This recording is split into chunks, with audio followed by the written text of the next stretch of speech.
This is going to be different than what most people talk about with real estate. They want to talk about how they made all this money because of appreciation. What they don't talk about is the grind, the time that they've spent making their payments and being patient. Because honestly, that's where real wealth is built. It's not the crazy every once in a while jump up in value. It's the staying power.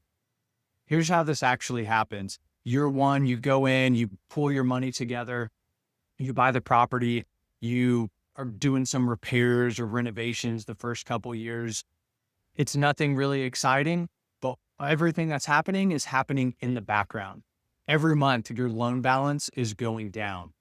You might be making some improvements and helping the value of your property. True real estate wealth happens in three ways. First would be paying down the principal. So you make your normal monthly payment. If it's a 30-year, it is front loaded where a lot of interest is going into that payment. That's why if you can ever make an extra principal payment, especially in year one, it drastically cuts down the amount of interest that you pay over the life of the loan. The second would be appreciation. So here in North Texas, houses appreciate about 3 to 5% year over year, which to me sounds pretty high. I've looked at the numbers though over the past 25 years, even during the years after 2008, this has held true over a 25-year average. The third, and this is hard to talk about for me, but that would be inflation. The reason it's hard to talk about, every single day that goes by, your buying power goes down because more money is printed and the dollar is worth less. So $10,000 will buy less 5 years from now than it does today. So your principal and interest in a home loan is fixed. So that mortgage payment will not change. 5 years from now, your mortgage payment should feel less than it feels today because you should be making more. So all three of these is leverage working in your favor.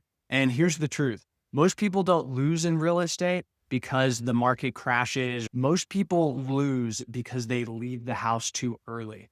Couple things I want to touch on would be capital gains. If you sell the property within less than a year, you're paying about 30% capital gains. Granted, I'm not a tax professional, so double check these numbers. From my understanding, year 1 to 2, if you sell, you're paying 15% capital gains. So even besides just capital gains, wealth in real estate, you rarely see this built in a couple years. It usually takes between years 5 and 12 to really see these three factors work out in your favor.